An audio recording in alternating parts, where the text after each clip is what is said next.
What's going on, everybody? Back at it again with Fantasy Football Fever, episode 3. We got the one, the only Shane Bleyenburg back in the show today. Shane, how you doing today? Pretty good. I'm glad I'm the one and only because I don't think the world could take many more of me. So, Football starts in 3 days with the Detroit Lions against the Kansas City Chiefs on Thursday night. Oh my God. It's music to my ears, to be honest, Shane.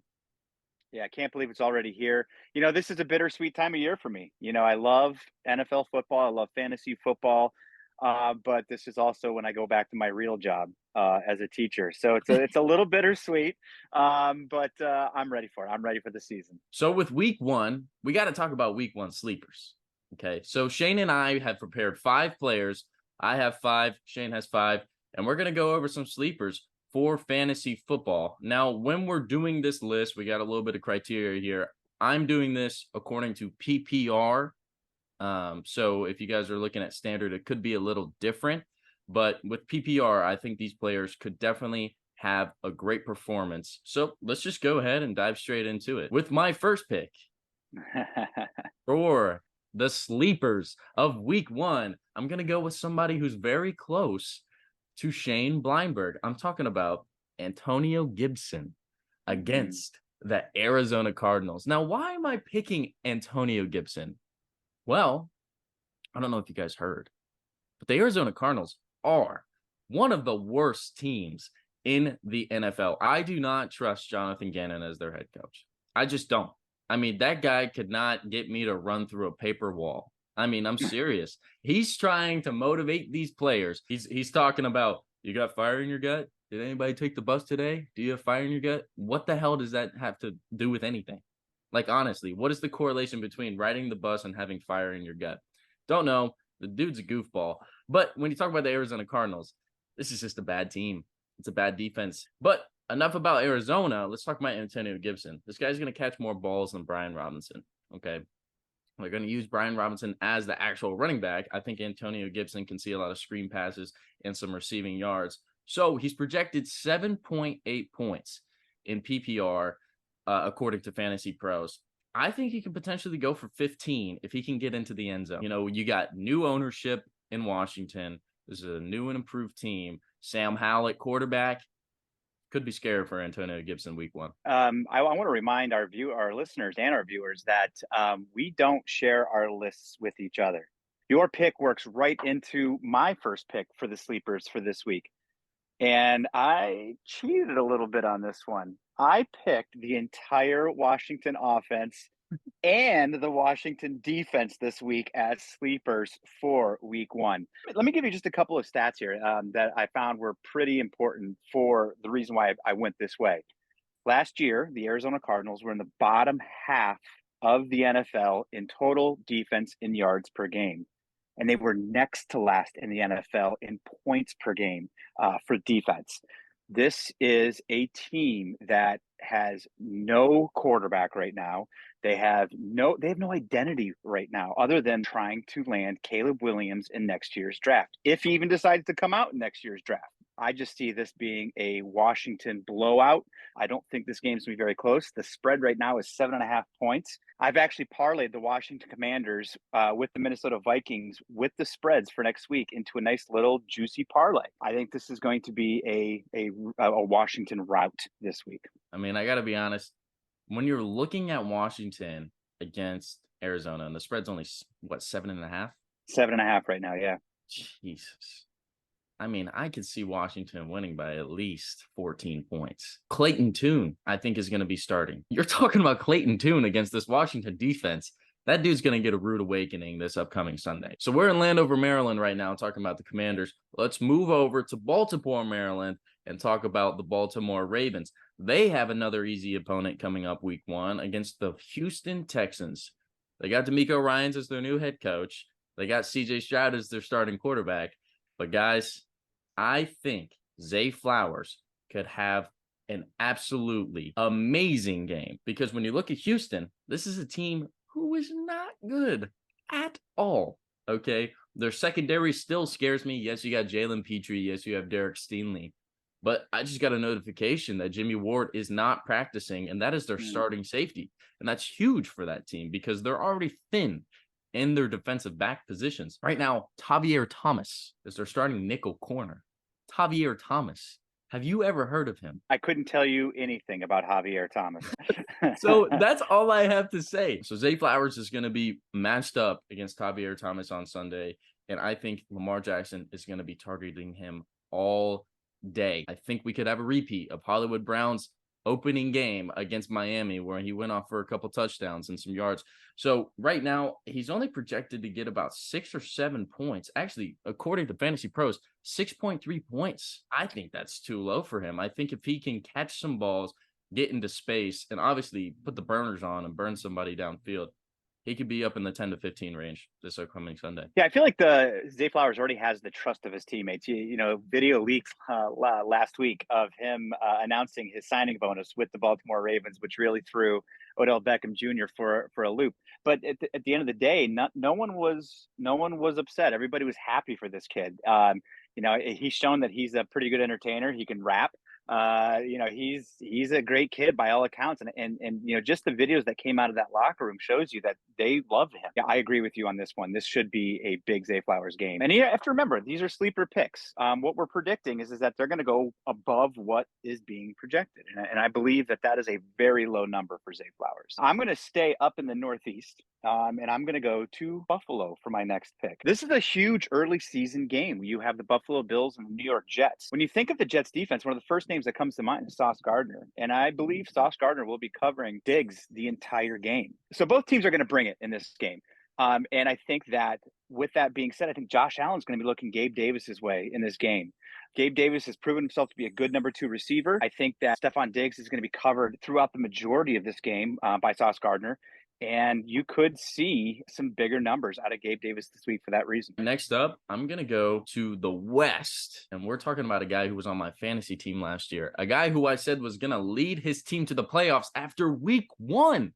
I'm talking about Geno Smith of the Seattle Seahawks. He's playing against a god-awful LA Rams defense coming up. I mean, listen to this. This is their defensive back starters. I just want you to raise your hand when you've heard a person's name. I think you'll know one. I think you'll know one, Shane. Trey Tomlinson, Jordan Fuller. Yeah, I've heard of Jordan Fuller. Yep. Oh, sorry, Jake. Russ Yeast. Oh, that's an unfortunate name. Yeah. And then Kobe Durant. There you go. There's your defensive back starters there for the Rams. You're talking about a team that has 3 great wide receivers. Now, I don't know about Jackson Smith and Jigba. You know, he's still dealing with that broken arm, so I don't know if he's going to play. But that means you got Kenny Walker and Zach Charbonnet in your backfield as well. So there's too many weapons in the Seattle offense. And I think Geno Smith could absolutely torch this, awful defense in Los Angeles. Now, according to Fantasy Pros, he's only projected 19.8 points. Now, that's already good right there.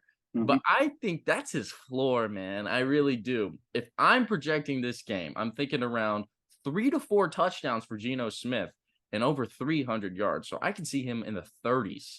I love Geno Smith this Sunday. Yeah, really good points on all that, Jake. My 5th sleeper for this week is Geno Smith as well. So you did take one of mine. Sorry about that. But let me just give you a couple stats here that I found to be pretty interesting and pretty important in this matchup.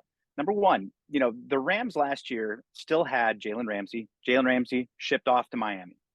They still have Aaron Donald. Now, Aaron Donald is a game wrecker. However, the rest of this team is a very young, inexperienced team. The Rams are one of the top 5 youngest teams in the NFL right now. In fact, Matt Stafford's wife came out and talked about how he's having such a hard time making friends on this Rams team because they're all so young. So that tells you, again, just how young this team is.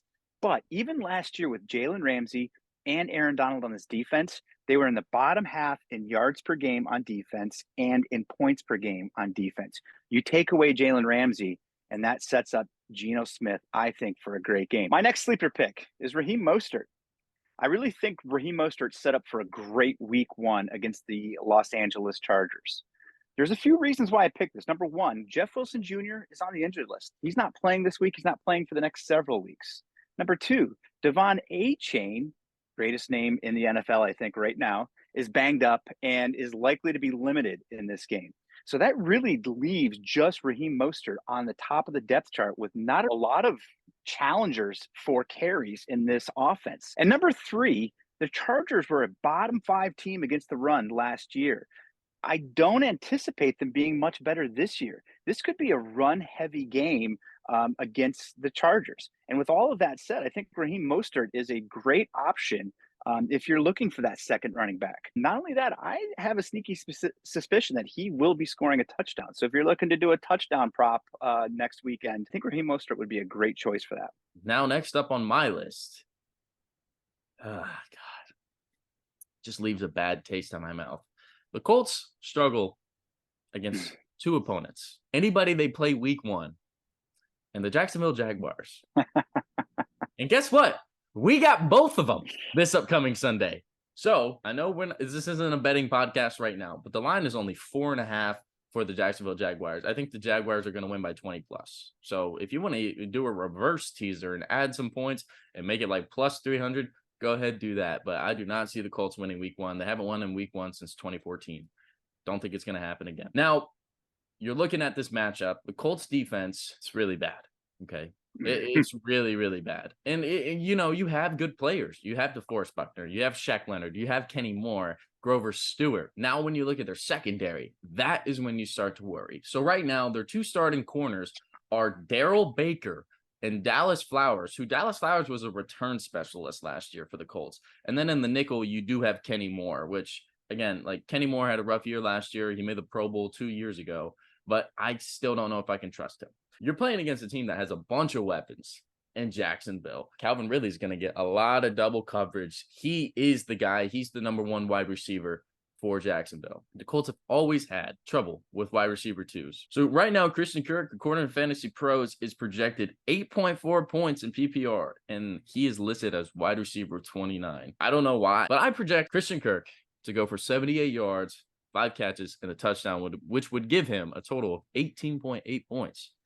And I think that could be very dangerous in your flex spot this upcoming weekend, especially if you don't know what you want to do. Yeah, Jake, I love this call. I think that our memories tend to be a little bit short.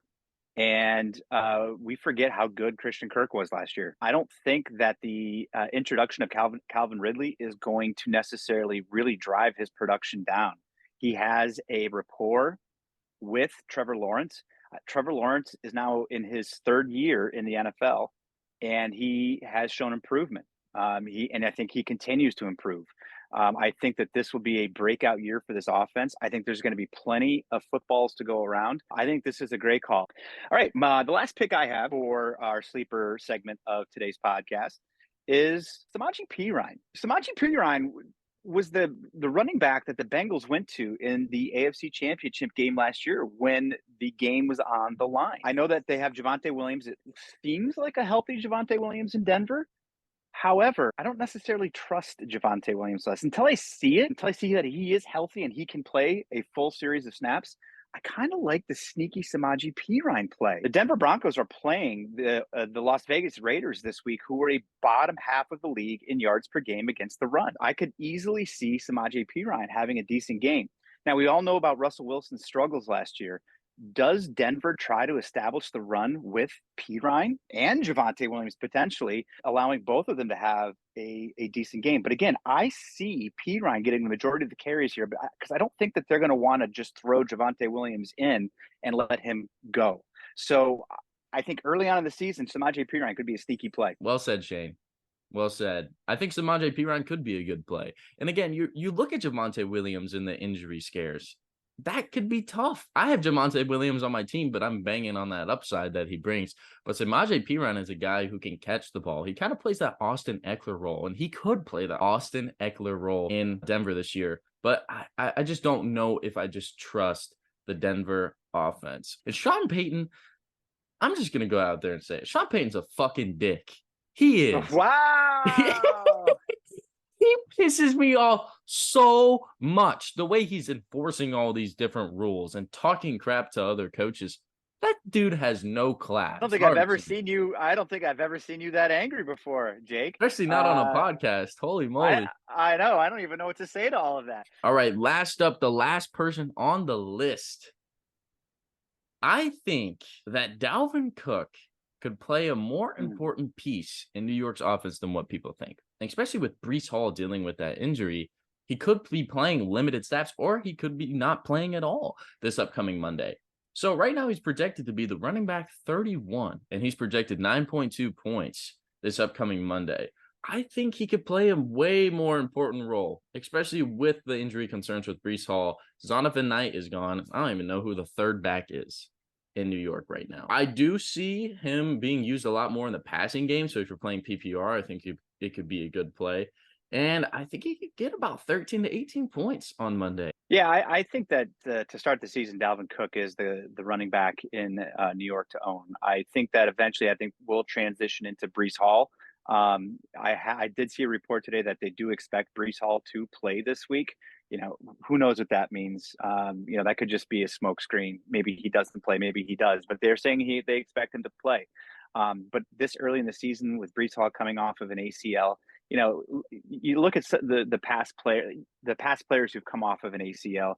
You know, only one name really comes to mind that's had a great season the next year, and that was Adrian Peterson a number of years ago. You look at someone like J.K. Dobbins, who came off of an ACL last year and was really slow to start. It's a tough injury for a running back because of the ability to stop and cut. I don't see the Jets trying to rush Brees Hall back into a full load. As I said earlier, when I mentioned my Gabe Davis pick for a sleeper, I I do know. I mean, these are two good defenses, but I have a feeling that this is going to be a high scoring game. Once again, both teams are trying to assert their dominance in this division. This is one of the toughest divisions in football, and this is like it's not a must win game in week one, but I mean this is a statement game by one of these teams. Whoever wins this game, it's a statement win already in week one, and it's going to go a long ways into deciding who wins the AFC East potentially at the end of the year. If you guys enjoyed the video, please subscribe for more of our content, as well as leave any comments or questions you have in the comments section. And if you like this video, like and subscribe so you can see more videos just like this. I appreciate you guys so much, and I will see you next week.